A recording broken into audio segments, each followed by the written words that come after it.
Hello and welcome to SPMIS Academy. Today we are going to analyze the newspaper of 15th August 2022.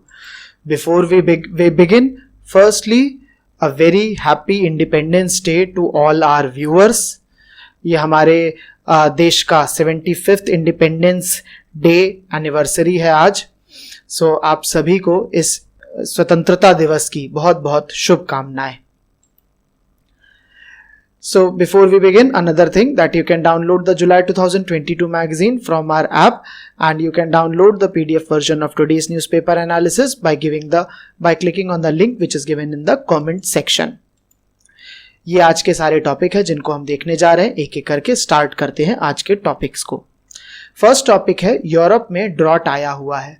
देखिए, Europe के बारे में बोला जा रहा है कि इस टाइम पर यूरोप में शायद पिछले 500 सालों का सबसे ज्यादा टफ ड्रॉट आया हुआ है.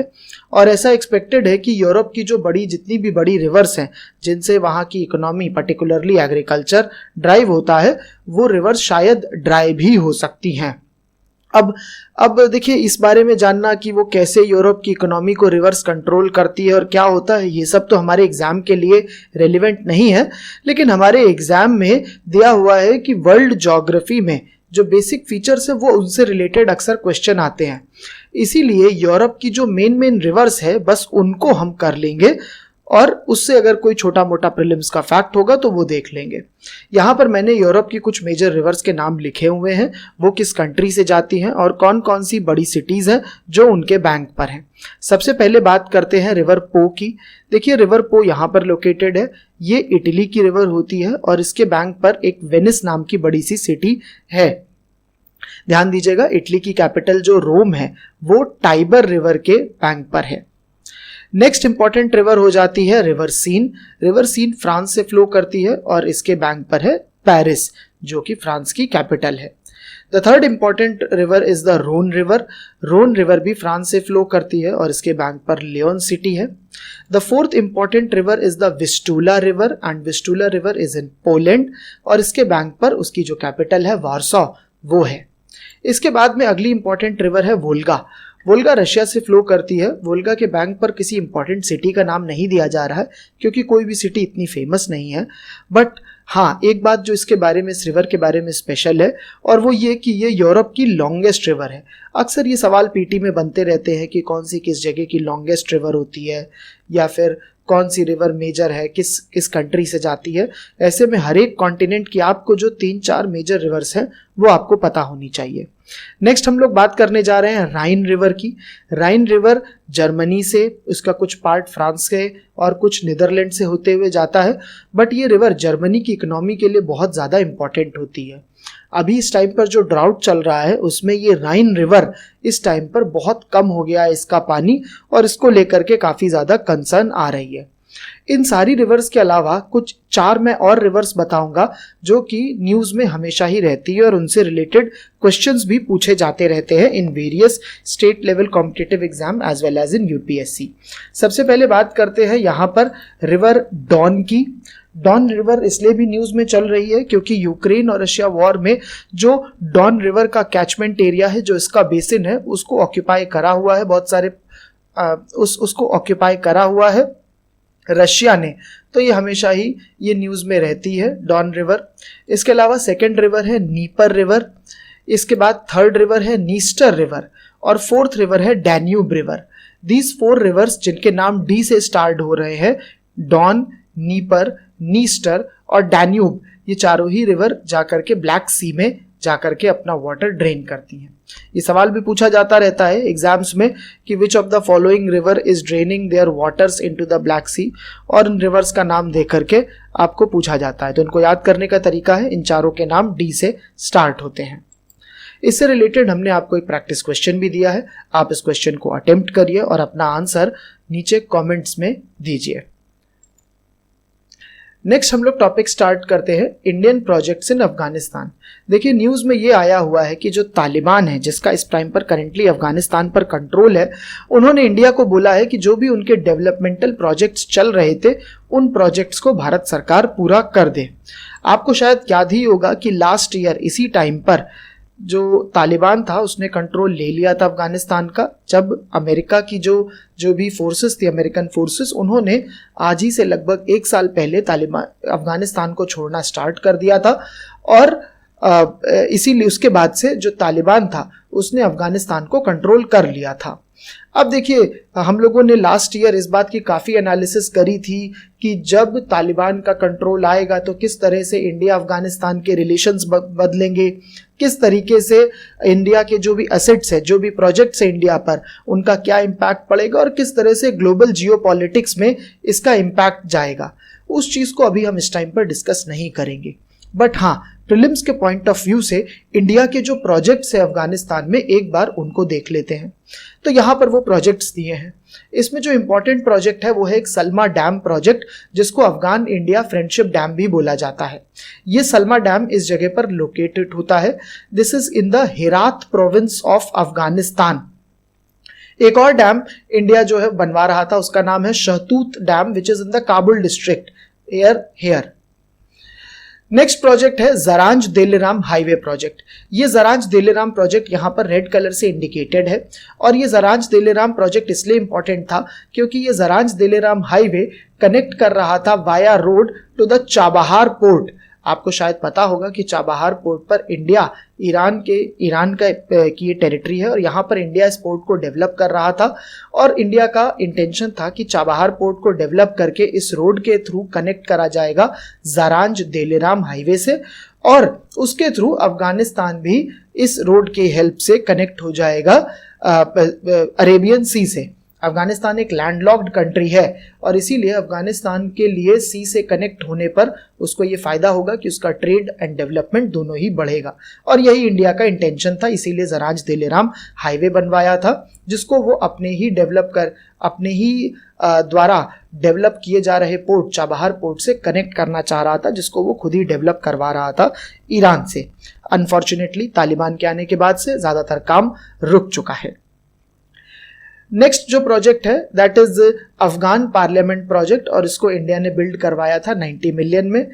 जब तक अफगानिस्तान में डेमोक्रेसी थी तब तक इसका यूज होता रहा था। इसके बाद में इंडिया ने कुछ और भी गिफ्ट छोटे मोटे करे थे। बहुत सारी बसेस दी थी इंडिया ने, देन मिलिट्री व्हीकल्स दिए थे अफगान नेशनल आर्मी को, हेलीकॉप्टर्स दिए हुए थे, एम्बुलेंसेस दी हुई थी। ये सब इंडिया के इन्वेस्टमेंट थे।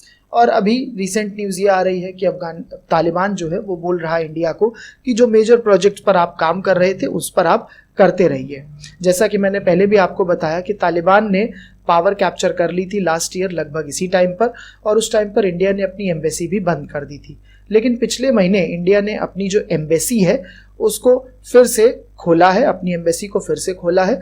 और भी कुछ कंट्रीज हैं जो कि अपनी एम्बेसीज को वापस खोल रहे हैं, जिन्होंने पहले बंद कर दिया था लास्ट ईयर, जिसमें रशिया, चाइना और पाकिस्तान तो है ही है, जो अपनी एम्बेसी जो है, जिनकी एम्बेसी इस टाइम पर है। और ये सब जो इंडिया के एक्शंस हैं, जिसकी जो तालिबान देख रहा है कि हाँ इंडिया वाले फिर से अफगानिस्तान के साथ जुड़ रहे हैं, अपनी एम्बेसी खोली है, शायद इसी बात से एनकरेज होकर के तालिबान अब इंसिस्ट कर भी रहा है कि इंडिया अपने प्रोजेक्ट भी पूरा कर दे। The next news is on the new chief justice of India. तो देखिए, जस्टिस यू ललित, उदय उमेश ललित जी बन गए हैं इंडिया के 49th chief justice of India. इनका टेन्योर बहुत ही छोटा है, बहुत छोटा 74 डेज का टेन्योर है, लेकिन अभी ये 74 डेज के लिए इंडिया के चीफ जस्टिस जो है वो सुप्रीम कोर्ट के रहेंगे। और जो NV रमन्ना साहब है, जो अभी इस टाइम के करंट चीफ जस्टिस है, वो उनका 26 अगस्त को टेन्योर जो है पूरा खत्म हो जाएगा। एक बार जल्दी से यहाँ पर रिवाइज कर लेते हैं कि किस तरह से हाई कोर्ट और सुप्रीम कोर्ट के जजेस सेलेक्ट होते हैं और उनका अपॉइंटमेंट होता है। देखिए, जो भी हम लोग अब करने जा रहे हैं ये बिल्कुल बेसिक पॉलिटी का पार्ट होता है, और यहाँ पर जब ऐसे किसी भी आर्टिकल को हम न्यूज़पेपर में देखते हैं जो कि बेसिक चीज़ों से रिलेटेड है, बेसिक पॉलिटी या बेसिक इकोनॉमिक्स, तो it makes sense that we revise this basic polity part also. जल्दी से एक बार देखते हैं कि क्या एलिजिबिलिटी है, जो हमें किसी को भी सुप्रीम कोर्ट का जज बनने के लिए क्या एलिजिबिलिटी होनी चाहिए। तो देखिए, अपने कॉन्स्टिट्यूशन में है कि सुप्रीम कोर्ट का जज जो है वो सिटीजन ऑफ इंडिया होना चाहिए, और दूसरी बात है कि 65 ईयर्स की एज पे रिटायरमेंट हो जाता है। तो पहली जो पहली एलिजिबिलिटी है वो ये कि सिटीजन ऑफ इंडिया होना चाहिए उस आदमी को, और 65 ईयर्स की जो एज है उससे कम होना चाहिए, क्योंकि 65 के ऊपर तो रिटायर हो ही जाएगा। इसके अलावा इन तीनों में से एक कंडीशन हो सकती है। ये तीनों कंडीशन है। पहली कंडीशन जिसमें बोला गया है कि जो भी सुप्रीम कोर्ट का जज बनना चाहता है उसको एटलीस्ट एक या एक से ज्यादा हाई कोर्ट में लगातार 5 साल तक जज होना चाहिए, या फिर दूसरी कंडीशन उसको एक या एक से ज्यादा हाई कोर्ट में लगातार 10 साल तक एडवोकेट होना चाहिए, या फिर तीसरी कंडीशन कि प्रेसिडेंट ऑफ इंडिया के ओपिनियन में उनके हिसाब से वो एक डिस्टिंग्विश्ड ज्यूरिस्ट होना चाहिए, उसको बहुत अच्छी कानून की समझ होनी चाहिए। तो इसको अगर मैं सिंपली बोलूं तो बोला गया है कि सुप्रीम कोर्ट का जज बनने के लिए एक एलिजिबिलिटी कंडीशन है कि सिटीजन ऑफ इंडिया होना चाहिए वो, दूसरी बात 65 ईयर्स का एज का कम होना चाहिए, और तीसरी बात कि वो किसी एक या एक से ज्यादा हाई कोर्ट में लगातार 5 साल तक जज रहे, या फिर किसी एक या एक से ज्यादा हाई कोर्ट में 10 साल तक एडवोकेट रहे, या फिर प्रेसिडेंट ऑफ इंडिया के ओपिनियन में उनके हिसाब से वो कानून का बड़ा अच्छा जानकार होना चाहिए, डिस्टिंग्विश्ड ज्यूरिस्ट होना चाहिए। अगर इन तीनों में से कोई भी वो पूरा करता है तो वो बन सकता है सुप्रीम कोर्ट का जज। इसी के साथ ही एक बार जरा देख लेते हैं हाई कोर्ट का जज बनने के लिए भी क्या एलिजिबिलिटी कंडीशन है। यहां पर भी पहली बात बोली गई है कि सिटीजन ऑफ इंडिया होना चाहिए। दूसरी बात बोली गई है कि कोई एक जुडिशियल ऑफिस होना चाहिए, एक जुडिशियल ऑफिस होना चाहिए एटलीस्ट 10 साल के लिए, या फिर एडवोकेट हो हाई कोर्ट में एटलीस्ट 10 साल के लिए। तीसरी बात, यहां पर भी एज का रिस्ट्रिक्शन लगाया गया है कि 62 के ऊपर नहीं होना चाहिए। ये लॉजिक भी वैसा ही है जैसा सुप्रीम कोर्ट का रिटायरमेंट एज वाला लॉजिक है। और साथ ही साथ एक छोटी सी बात और भी है कि हाई कोर्ट में जज बनने के लिए कोई मिनिमम एज नहीं फिक्स करी गई है। तो ये तो बात हो गई एलिजिबिलिटी की, किस तरह से सुप्रीम कोर्ट और हाई कोर्ट के जज की एलिजिबिलिटी क्या होती है। अब जरा देख लेते हैं कि कैसे सुप्रीम कोर्ट और हाई कोर्ट के जज को सिलेक्ट करा जाता है। देखिए, इसके बारे में हमारा आर्टिकल 124 जो है इंडियन कॉन्स्टिट्यूशन का, वो बताता है कि सुप्रीम कोर्ट के जज जो होंगे उनका कैसे अपॉइंटमेंट होगा, इसके बारे में ये बताता है।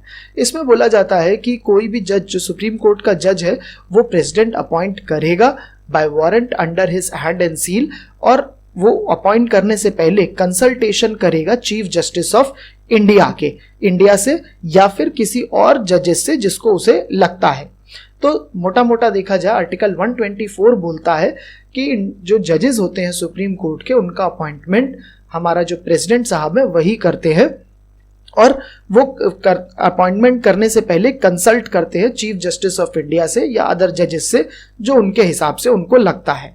सिमिलरली हाई कोर्ट जजेस के लिए भी आर्टिकल 217 कॉन्स्टिट्यूशन का बोलता है कि प्रेसिडेंट ही अपॉइंट करेगा, और अपॉइंट करने से पहले वो जो चीफ जस्टिस ऑफ इंडिया है और जो गवर्नर है उनके साथ अपनी कंसल्टेशन करेगा।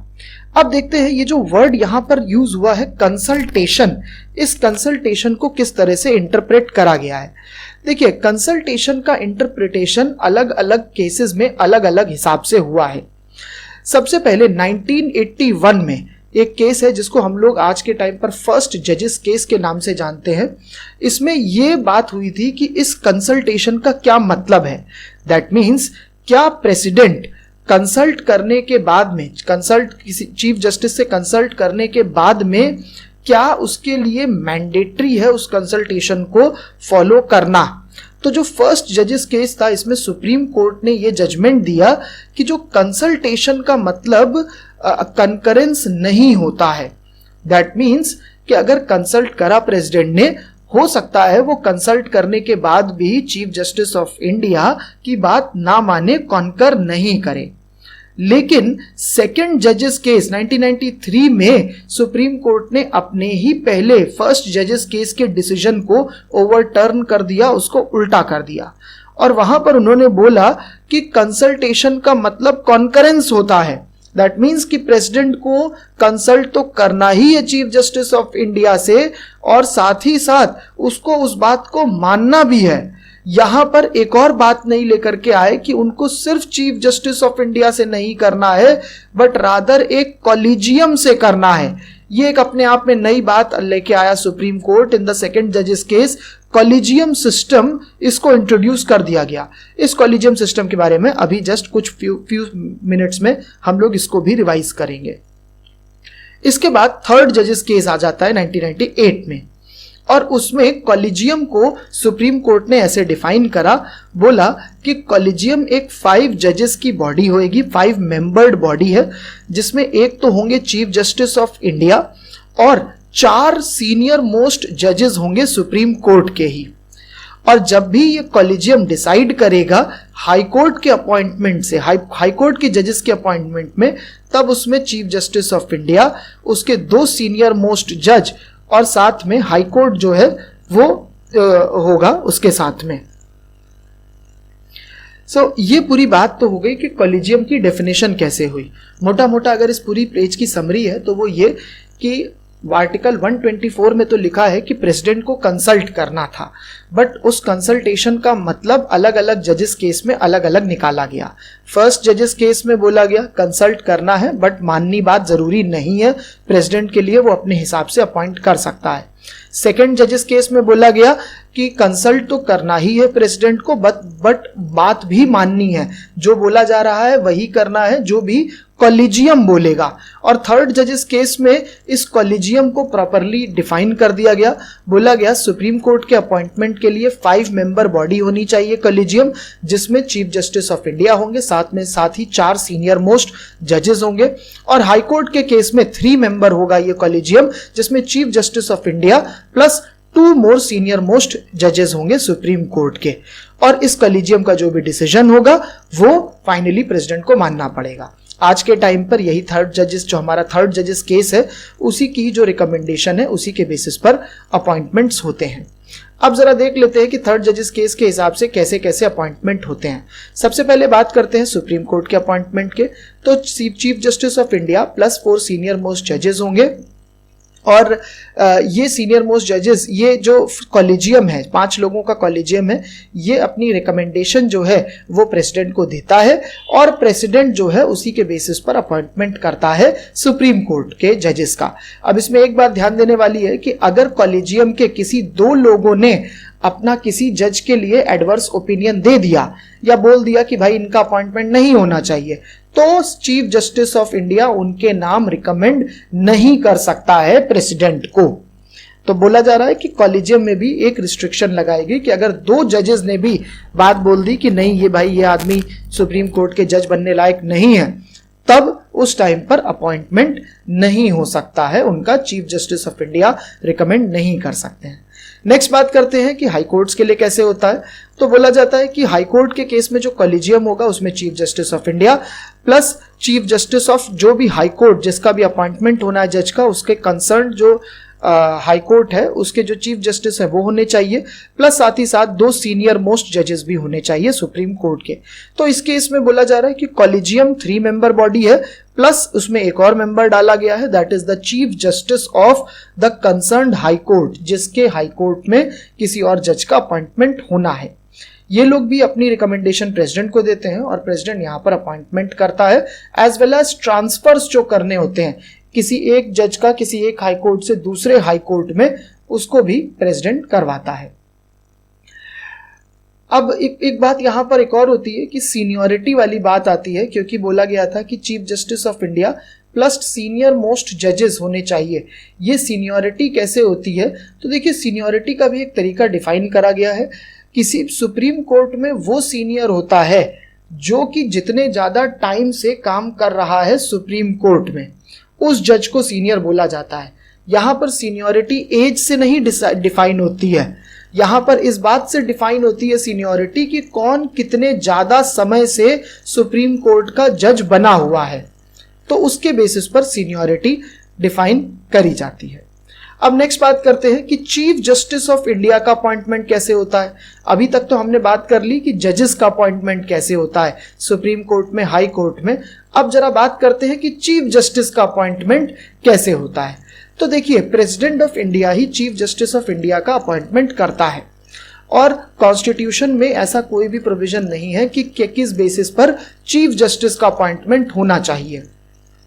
लेकिन यहाँ पर एक कन्वेंशन है, एक कन्वेंशन, जो कन्वेंशन का मतलब कुछ ऐसा एक टाइप की नियम चले आ रहा है, और उसमें ये बोला जाता है कि जब भी current chief justice of India retire हो जाता है, जैसा कि बोला गया कि 65 ईयर्स की एज होती है जिस पर सभी को रिटायर होना होता है, तो जब वो रिटायर हो जाता है तो अपने आप ही जो सीनियर मोस्ट जज होता है सुप्रीम कोर्ट का, वो चीफ जस्टिस ऑफ इंडिया बन जाता है। अब अगेन यहां पर बात समझनी है कि सीनियर मोस्ट का मतलब ये नहीं है कि किसकी एज सबसे ज्यादा है। सीनियर मोस्ट का मतलब है किसका सुप्रीम कोर्ट में एक्सपीरियंस सबसे ज्यादा है एज अ जज, इस बेसिस पर डिसाइड करा जाता है।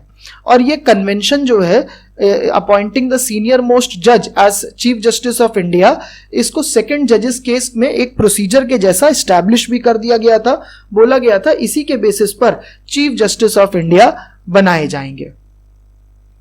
अब एक बार जरा यहां पर यह भी देख लेते हैं कि सब कुछ तो हमने समझ लिया कि सुप्रीम कोर्ट के जजेस जो हैं उनके अपॉइंटमेंट पर सब कुछ तो सुप्रीम कोर्ट ने अपने बेसिस पर ही डिसाइड कर दिया।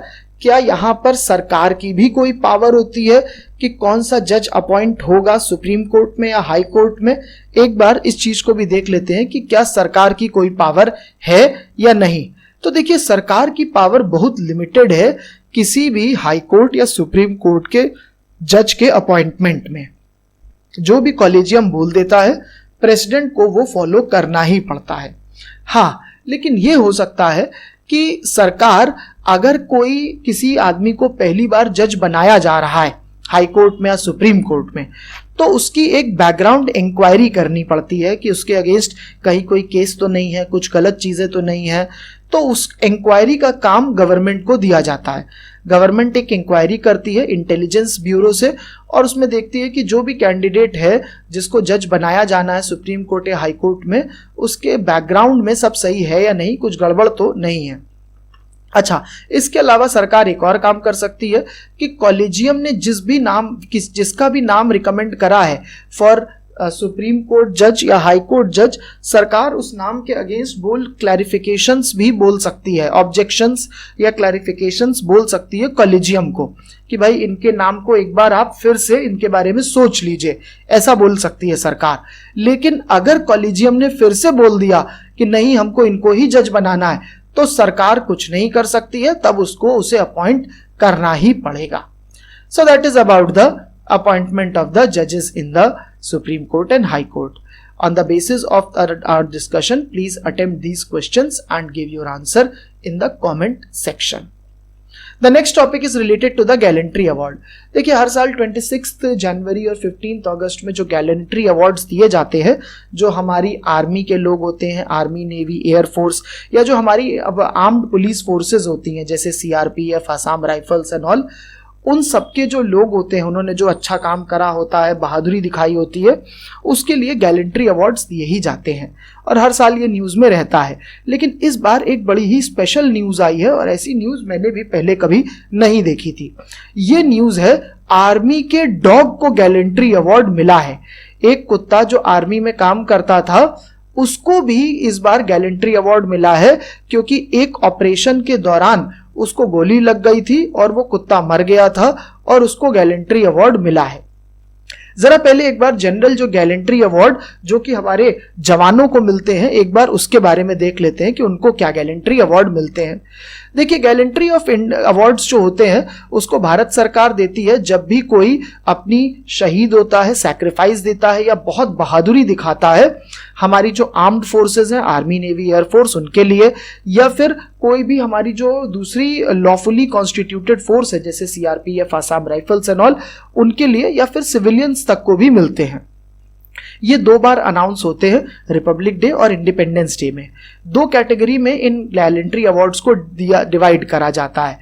एक होता है जब वॉर टाइम वाले, जिसको बोला जाता है gallantry in the face of enemy, और बोला जाता है जब पीस टाइम में होता है gallantry other than in the face of enemy. Paramvir Chakra, Mahavir चक्र और वीर चक्र, ये वो उनको मिलते हैं गैलेंट्री अवार्ड्स जब कोई वॉर के टाइम पर, या जिसको बोला जाता है इन the face of the enemy, वो जाकर के कुछ बहादुरी दिखाता है तब इसको ये मिलते हैं, और अदर किसी दूसरे ऑपरेशन में मिल रहे हैं, that is other than in the face of enemy, तो अशोक चक्र, कीर्ति चक्र और शौर्य चक्र ये मिलता है किसी दूसरे ऑपरेशन के दौरान बहादुरी दिखाने पे। अब बात करते हैं इस बार जो न्यूज में है।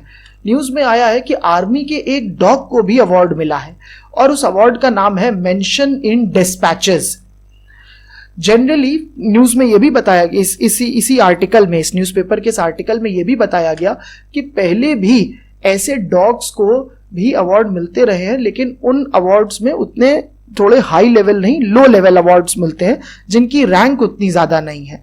उन अवार्ड्स को बोला जाता है chief of army staff commendation card या फिर vice chief of army staff commendation card. तो ये जो vice chief of army staff commendation card है इसकी रैंक कम है, chief of army staff commendation card की रैंक ज्यादा है, और हाईएस्ट रैंक का टॉप ऑर्डर जो गैलेंट्री अवार्ड है डॉग्स के लिए, that is mention in dispatches, और इस बार आर्मी के एक डॉग को यही अवार्ड मिला है। तो आपसे इस पर एक सवाल सिंपल सा पूछा जा सकता है that consider the following facts about gallantry awards, और उस पर वो आपको 2-3 गैलेंट्री अवार्ड्स का नाम दे सकते हैं और मेंशन इन डिस्पैचेस के लिए बोल सकते हैं कि मेंशन इन डिस्पैचेस, जो आपको पूछा जा सकता है कि गैलेंट्री अवार्ड डॉग्स को भी मिलता है या नहीं, तो उस पर आप कंफ्यूज हो सकते हैं। इसीलिए छोटी सी न्यूज के थ्रू आपको बताया गया है कि डॉग्स के लिए इस टाइप के गैलेंट्री अवार्ड्स होते हैं। On the basis of our discussion, you can attempt this following question and give your answer in the comment section. ये आंसर्स हैं जो हमारे कल के क्वेश्चंस थे, आप इन आंसर्स को देख सकते हैं। This is all from my side in today's newspaper analysis. Thank you.